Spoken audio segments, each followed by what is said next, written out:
ত্রয়োদশ জাতীয় সংসদের সংরক্ষিত নারী আসনে নির্বাচনের জন্য জমা দেওয়া মনোনয়নপত্র বাছাই প্রক্রিয়া শুরু হয়েছে।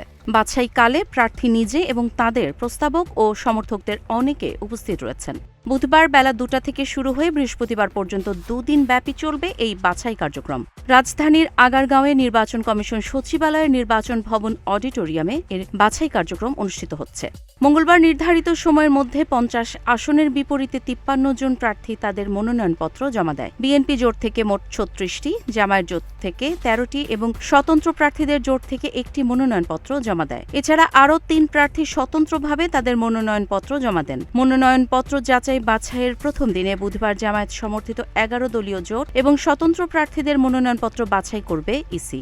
বৃহস্পতিবার সকাল থেকে বিএনপি জোট সমর্থিতদের মনোনয়নপত্র যাচাই বাছাই করবে কমিশন। কাজী ইশরাত জাহান দৃষ্টি, নাগরিক প্রতিদিন।